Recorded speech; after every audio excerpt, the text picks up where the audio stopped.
Welcoming you all, dear students.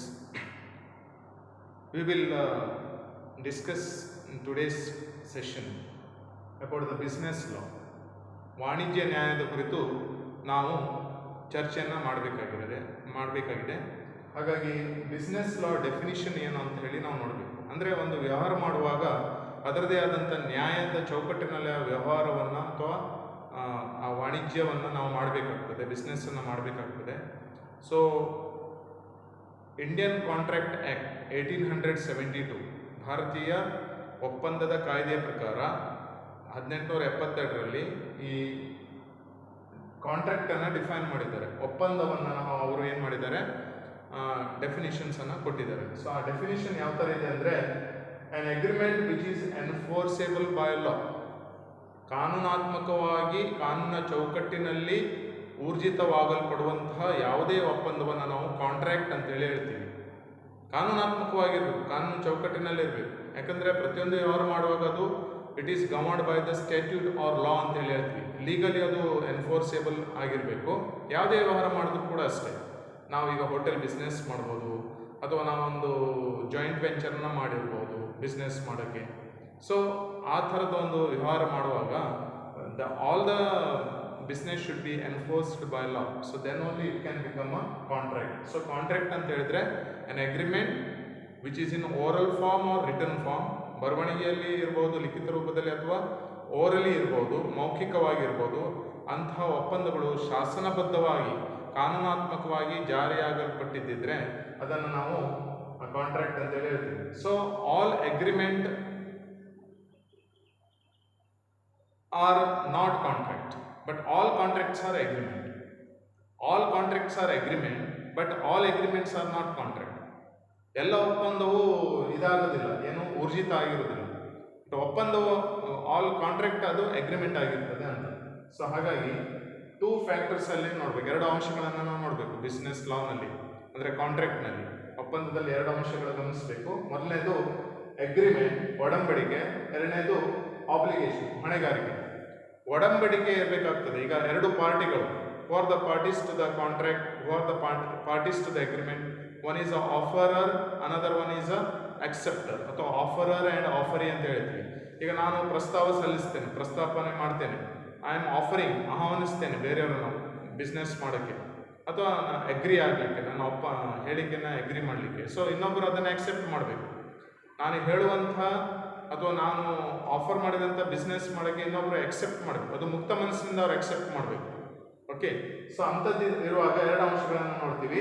Agreement, ಒಡಂಬಡಿಕೆ ಇರಲೇಬೇಕಲ್ಲಿ, contract ಆಗೋದಿಲ್ಲ ಇಲ್ಲಾಂದರೆ ಅದು. ಎರಡನೇದು ಆಬ್ಲಿಗೇಷನ್ ಇರಬೇಕು, ಹೊಣೆಗಾರಿಕೆ ಇರಬೇಕು. ಅಗ್ರಿಮೆಂಟ್ ಅಂದರೆ ಏನು? One should offer the other party to do the business or to do some deeds mutually. So other party should agree upon the offer which is made by the first party. Okay. ಹಾಗಾಗಿ ಅದು agreement ಇರಲೇಬೇಕು. Agreement ಇಲ್ಲದೆ ಹೋದರೆ ಅದು contract ಆಗೋದೇ ಇಲ್ಲ. ಎರಡನೇದು obligation ಇರಬೇಕು. ಆಬ್ಲಿಗೇಷನ್ ಅಂತ ಹೇಳಿದ್ರೆ ನೈತಿಕವಾಗಿ ಕಾನೂನಾತ್ಮಕವಾಗಿ ಇರುವಂಥ ಜವಾಬ್ದಾರಿ, ಹೊಣೆಗಾರಿಕೆ. ಆಬ್ಲಿಗೇಷನ್ ಅಂತ ಹೇಳಿದ್ರೆ ಜಸ್ಟ್ ರೆಸ್ಪಾನ್ಸಿಬಿಲಿಟಿ ಅಲ್ಲ, the responsibility or liability which is as per the law or as per the legal aspect. So obligations ಕೂಡ ಇರಬೇಕು. ಹಾಗಿದ್ರೆ ಮಾತ್ರ ನಾವು ಅದನ್ನು ಕಾಂಟ್ರಾಕ್ಟ್ ಅಂತೇಳಿ ಹೇಳಲಿಕ್ಕಾಗ್ತದೆ. So all contracts are agreement, versus all agreements are not contract. ನಾವು ನಮ್ಮ ಮನೆಗೆ ಒಬ್ಬರನ್ನು ಆಹ್ವಾನಿಸ್ತೀವಿ ಊಟಕ್ಕೆ. ಓಕೆ, ಅವ್ರು ಬರೋದಿಲ್ಲ. ಅವ್ರು ಮೊದಲು ಒಪ್ಕೊಂಡಿರ್ತಾರೆ, ನಾನು ನಾಳೆ ಊಟಕ್ಕೆ ಬರ್ತೀನಿ ಅಂತ. ನಾವೆಲ್ಲ ಅರೇಂಜ್ ಮಾಡಿರ್ತೀವಿ ಅಡುಗೆಯನ್ನು. ಅವ್ರು ಬರೋದಿಲ್ಲ. ಅದು ಅಗ್ರಿಮೆಂಟ್ ಅಷ್ಟೇ ಆಗ್ತದೆ, ಬಿಟ್ಟರೆ ಅದು ಕಾಂಟ್ರಾಕ್ಟ್ ಆಗೋದಿಲ್ಲ. ಯಾಕಂದರೆ ನಾವು ಕೋರ್ಟಿಗೆ ಹೋಗ್ಲಿಕ್ಕೆ ಆಗೋದಿಲ್ಲ. ಅವ್ರು ನಮ್ಮ ಮನೆಗೆ ಊಟಕ್ಕೆ ಬರಲಿಲ್ಲ ಅಂತೇಳಿ ನಾನು ಕೋರ್ಟಲ್ಲಿ ದಾವೆ ಹೂಡಲಿಕ್ಕೆ ಆಗೋದಿಲ್ಲ. ನನಗೆ ಲಾಸ್ ಆಗಿದೆ, ಸಾವಿರಗಟ್ಟಲೆ ರೂಪಾಯಿ ಸಾಮಾನು, ಅಡುಗೆ ಸಾಮಾನೆಲ್ಲ ವೇಸ್ಟ್ ಆಯಿತು ಅಂತ. ಅದಾಗೋದಿಲ್ಲ. ಸೊ ನ್ಯಾಯಸಮ್ಮತವಾಗಿ ಕಾನೂನಾತ್ಮಕವಾಗಿ ಎನ್ಫೋರ್ಸ್ ಆಗಿರಬೇಕು. ಕಾನೂನಾತ್ಮಕವಾಗಿ ಜಾರಿಗೆ ಆಗುವಂಥ ಎಲ್ಲ ಒಪ್ಪಂದಗಳನ್ನು ನಾವು ಕಾಂಟ್ರಾಕ್ಟ್ ಅಂತೇಳಿ ಹೇಳ್ತೀವಿ.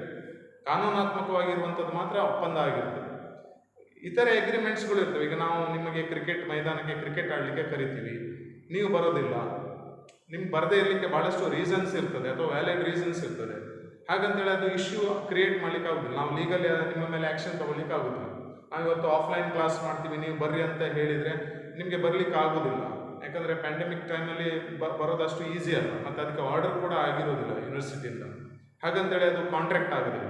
ನೀವು ಅಗ್ರಿ ಆಗಿರ್ತೀರಿ, ಬಟ್ ಲೇಟರ್ ಆನ್ ಆ ಅಗ್ರಿಮೆಂಟನ್ನು ನೀವು ಫುಲ್ಫಿಲ್ ಮಾಡೋಕ್ಕೆ ನಿಮಗೆ ಆಗೋದಿಲ್ಲ ಕೆಲವೊಂದು ಸಂದರ್ಭಗಳಲ್ಲಿ. ಸೊ ಹಾಗಾಗಿ ಪ್ರತಿಯೊಂದು ಅಗ್ರಿಮೆಂಟ್ ಕಾಂಟ್ರಾಕ್ಟ್ ಆಗೋದಿಲ್ಲ, ಬಟ್ ಪ್ರತಿಯೊಂದು ಕಾಂಟ್ರಾಕ್ಟ್ ಅಗ್ರಿಮೆಂಟ್ ಆಗಿರುತ್ತೆ. ಓಕೆ, ಆಮೇಲೆ essentials of valid contract. Valid contract, ನ್ಯಾಯಸಮ್ಮತವಾಗಿರುವಂತಹ ಈ ಕಾಂಟ್ರಾಕ್ಟ್ ಏನಿದೆ, ಒಪ್ಪಂದ ಏನಿದೆ, ಅದು ಒಳಗೊಂಡಿರುವಂತಹ ಅಂಶಗಳು ಯಾವುವು, ಅದು ಹೊಂದಿರುವಂತಹ ಎಸೆನ್ಷಿಯಲ್ ಕಂಡೀಷನ್ಸ್ ಯಾವುದು. ಸೊ ಇದೆಲ್ಲ ಒಳಗೊಂಡಿರ್ಬೇಕಂತ ಪ್ರತಿಯೊಂದು ಕಾಂಟ್ರಾಕ್ಟು ಈ ಎಲ್ಲ 9 ಅಂಶಗಳನ್ನು ಹೊಂದಿರಬೇಕಾಗ್ತದೆ. ಮೂಲಾಂಶಗಳು ಅಂತ ಹೇಳ್ತೀವಿ, essential features R essential elements of valid contract. Okay, valid ಒಪ್ಪಂದ ಹೊಂದಿರುವಂತಹ ಮೂಲಾಂಶಗಳು. ಮೊದಲನೇದು ಆಫರ್ ಆ್ಯಂಡ್ ಅಕ್ಸೆಪ್ಟೆನ್ಸ್, ಅಂದರೆ ಪ್ರಸ್ತಾಪ ಅಥವಾ ಪ್ರಸ್ತಾವನೆ ಮತ್ತು ಒಪ್ಪಿಗೆ. ನಾನು ಹೇಳಿದ ಹಾಗೆ ಆಫರ್ ಆ್ಯಂಡ್ ಅಕ್ಸೆಪ್ಟೆನ್ಸ್ ಇರಲೇಬೇಕು. One should offer, the other person should accept it. Offer ಮುಕ್ತವಾಗಿರಬೇಕು, ಫ್ರೀ ಆಫರ್ ಇರಬೇಕು. ಅದು ನಾನು ಫ್ರೀಯಾಗಿ, ಯಾರು ನನಗೆ ಹೇಳಿರ್ಬಾರ್ದು ನೀವು ಆಫರ್ ಮಾಡಿ ಅವರಿಗೆ ಆಫರ್ ಕೊಡಿ ಅಂತ. There should not be any force from behind, ಹಿಂದುಗಡೆಯಿಂದ ಪ್ರೆಷರ್ ಇರಬಾರ್ದು, ಅವ್ರಿಗೂ ಕೂಡ ಪ್ರೆಷರ್ ಇರಬಾರ್ದು. ಅವರು ಮುಕ್ತ ಮನಸ್ಸಿನಿಂದ ಅದನ್ನು ಅಕ್ಸೆಪ್ಟ್ ಮಾಡಬೇಕು ಅಥವಾ ರಿಜೆಕ್ಟ್ ಮಾಡಬೇಕು. ಅಕ್ಸೆಪ್ಟ್ ಮಾಡಿದ್ರೆ ಅದೇನಾಗ್ತದೆ, ಪ್ರಸ್ತಾಪ ಮತ್ತು ಒಪ್ಪಿಗೆ ಅಂತ ಹೇಳಿ ಆಗ್ತದೆ. ನಾನೊಂದು ಪ್ರಪೋಸಲ್ ಇಡ್ತೇನೆ, ಅವ್ರು ಅದನ್ನು ಅಕ್ಸೆಪ್ಟ್ ಮಾಡ್ತಾರೆ. ಸೊ ಆವಾಗ ಮಾತ್ರ ಅದು ಎನ್ಫೋರ್ಸಿಬಲ್ ಬೈ ಲಾ ಆಗ್ತದೆ. ಓಕೆ, ಸೊ ಅದು ಗೊತ್ತಿರಬೇಕು. ಆಫರ್ ಆ್ಯಂಡ್ ಅಕ್ಸೆಪ್ಟೆನ್ಸ್ ಇರಲೇಬೇಕು. ಅಕ್ಸೆಪ್ಟೆನ್ಸ್ ಒಂದೇ ಇದೆ, ಆಫರಿಂಗ್ ಇಲ್ಲ ಅಂದ್ರೆ ಆಗೋದಿಲ್ಲ. ಅಥವಾ ಆಫರ್ ಮಾಡ್ತೀವಿ, nobody is going to accept it ಅಂದರೆ ಅದು ಕಾಂಟ್ರಾಕ್ಟ್ ಆಗೋದಿಲ್ಲ, ವ್ಯಾಲಿಡ್ ಕಾಂಟ್ರಾಕ್ಟ್ ಆಗೋದಿಲ್ಲ. ನೆನ್ಪಿಟ್ಕೋಬೇಕು. ಲೀಗಲ್ ರಿಲೇಶನ್ಶಿಪ್ ಇರಬೇಕು. ಅಲ್ಲಿ ರಿಲೇಶನ್ಶಿಪ್ ಇಂಡಿವಿಜುವಲ್ ಅಥವಾ ಜನರಲ್ ಇಂಟ್ರೆಸ್ಟ್ ಮೇಲೆ ಇರಬಾರ್ದು. The relationship between the two parties in the contract, ಅಂದರೆ ಆಫರರ್ ಆ್ಯಂಡ್ ದ ಅಕ್ಸೆಪ್ಟರ್, ಆಫರರ್ ಆ್ಯಂಡ್ ಆಫರಿ, ಅದು ಲೀಗಲ್ ಆಗಿ ಅವ್ರು ಬೈಂಡ್ ಆಗಿರಬೇಕು. ರಿಲೇಶನ್ಶಿಪ್ನಲ್ಲಿ ಕಾನೂನಾತ್ಮಕವಾದಂಥ ಒಪ್ಪಂದ ಅವರಲ್ಲಿ ಇರಬೇಕಾಗ್ತದೆ.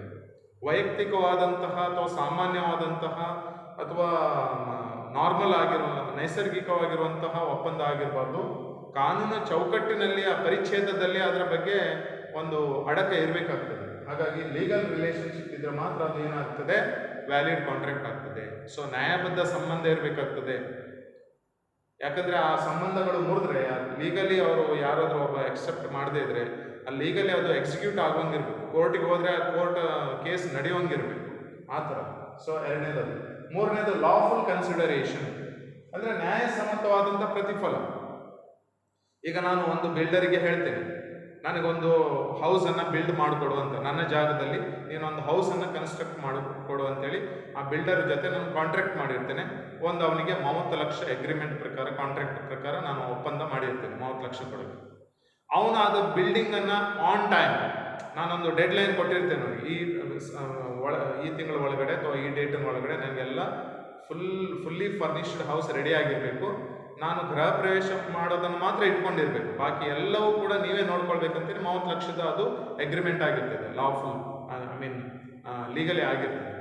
ಲೇಟರ್ ಆನ್ ಆ ಕಾಂಟ್ರಾಕ್ಟರ್ನಿಗೆ ನಡ್ಸ್ಲಿಕ್ಕೆ ಆಗೋದಿಲ್ಲ, ಆ ವಾಗ್ದಾನ ಏನು ಕೊಟ್ಟಿರ್ತಾನೆ ಆ ಟೈಮಲ್ಲಿ ಅವನು ನೆರವೇರಿಸಿರೋದಿಲ್ಲ. So other party has failed to execute the agreement. ಆವಾಗ ಏನಾಗ್ತದೆ, ಲಾಫುಲ್ ಕನ್ಸಿಡರೇಷನ್ ಪ್ರಕಾರ ನಾನು ಕೋರ್ಟಿಗೆ ಹೋಗ್ಬೋದು. ಇಂಥ ಕಾಂಟ್ರಾಕ್ಟರ್ ನನಗೆ ಟೈಮಲ್ಲಿ ಕಟ್ಟಿಕೊಡ್ಲಿಲ್ಲ, ಅಥವಾ ಡಿಸೀವ್ ಮಾಡಿದ್ದಾನೆ, ಮೋಸಗೊಳಿಸಿದ್ದಾನೆ, ಅಥವಾ ಎಲ್ಲೋ ಓಡಿ ಹೋಗಿದ್ದಾನೆ, ವರ್ಕ್ ಸರಿಯಾಗಿ ಮಾಡಿಲ್ಲ ಅಂತೇಳಿ ನಾನು ಕೋರ್ಟಲ್ಲಿ ದಾವೆ ಹೂಡ್ಬೋದು. ಸೊ ಲಾಫುಲ್ ಕನ್ಸಿಡರೇಷನ್ ಇರಬೇಕು. ಪ್ರತಿಫಲ ಅವನಿಗೇನು ಸಿಗ್ತಾ ಇದೆ, ನನಗೇನು ಸಿಗ್ತಾ ಇದೆ ಪ್ರತಿಫಲ, ಅವನು ಕೆಲಸ ಮಾಡಿಬಿಟ್ಟು ನನಗೆ ಮನೆ ಸಿಗ್ತಾ ಇದೆ, ಅವನಿಗೆ ಪ್ರತಿಫಲ ಹಣದ ರೂಪದಲ್ಲಿ ಸಿಗ್ತದೆ 30 ಲಕ್ಷ ರೂಪಾಯಿ. ಸೊ ಎರಡೂ ಕಡೆದು ನ್ಯಾಯಸಮ್ಮತವಾಗಿರಬೇಕು. ನಾಳೆ ಕೋರ್ಟಲ್ಲಿ ಯಾರು ಹೋದರೂ ಕೂಡ ಅಲ್ಲಿ ಕೋರ್ಟಲ್ಲಿ ಕೇಸ್ ನಡೆಯುವಾಗಿರಬೇಕು. ಈಗ ಅವನು ಬಿಲ್ಡ್ ಮಾಡಿಕೊಡ್ತಾನೆ ಅಂತ ಅಂದ್ಕೊಳ್ಳಿ, ಟೈಮಿಗೆ ನಾನು ಫುಲ್ಫಿಲ್ ಮಾಡೋದಿಲ್ಲ, ಕನ್ಸಿಡರೇಷನ್ ನನಗೆ ಕೊಡೋದಿಲ್ಲ, 30 ಲಕ್ಷ ಕೊಡೋದಿಲ್ಲ, 20 ಲಕ್ಷ ಕೊಟ್ಟು 10 ಲಕ್ಷ ಹಾಗೆ ಬ್ಯಾಲೆನ್ಸ್ ಇಡ್ತೇನೆ ವರ್ಷಗಟ್ಟಲೆ. ಸೊ ಅದೇನಾಗ್ತದೆ, ವ್ಯಾಲಿಡ್ ಕಾಂಟ್ರಾಕ್ಟ್ ಆಗೋದಿಲ್ಲ. He will go to the court of law. Valid contract ಆಗಿರ್ತದೆ, ಬಟ್ ಆ ಕಾಂಟ್ರಾಕ್ಟ್ ಅದು ಎಕ್ಸಿಕ್ಯೂಟ್ ಆಗೋದಿಲ್ಲ. So he will go to the court of law and he will show against me and he will get the proper returns, legal considerations. So ಹಾಗಾಗಿ lawful consideration ಇರಲೇಬೇಕು. Contract ಅಲ್ಲಿ eligible persons ಇರಬೇಕು. Only eligible persons can enter into contract. ಕಾನೂನಾತ್ಮಕವಾಗಿ ಅವರು ಒಪ್ಪಂದ ಮಾಡಬೇಕಂದ್ರೆ ಅವರು ಕುಡಿತದ ಚಟದವರು ಆಗಿರಬಾರ್ದು, ಇನ್ಸ್ಯಾನ್ ಆಗಿರ್ಬಾರ್ದು, ಅರೆ ಹುಚ್ಚ ಅಂತ ಹೇಳ್ತೀವಿ, ಇನ್ಸ್ಯಾನ್ ಪರ್ಸನ್ ಆಗಿರ್ಬಾರ್ದು, ಅಥವಾ ಅವರು ಜೈಲಲ್ಲಿ ಹೋದವರು ಆಗಿರ್ಬಾರ್ದು, ಇಂಪ್ರಿಸನ್ಮೆಂಟ್ ಅವರಿಗೆ ಆಗಿರಬಾರ್ದು, ಯಾವುದೇ ಒಂದು ಲೀಗಲಿ ಅವರ ಮೇಲೆ ಯಾವುದೇ ಒಂದು ಕೋರ್ಟಲ್ಲಿ ಅದು ಹಿಂದೆ ಆಗಿರಬಾರ್ದು. ಹೀಗೆ ಕ್ಲಿಯರ್ ಆಗಿರುವಂತಹ ಪರ್ಸನ್ಸ್ ಮಾತ್ರ, ಅಂದರೆ majority, minor cannot enter into contract. Major persons who are free from any legal allegations, complaints, imprisonment, who are not insane or who are not mad persons, they can be the eligible persons, they can enter into the contract.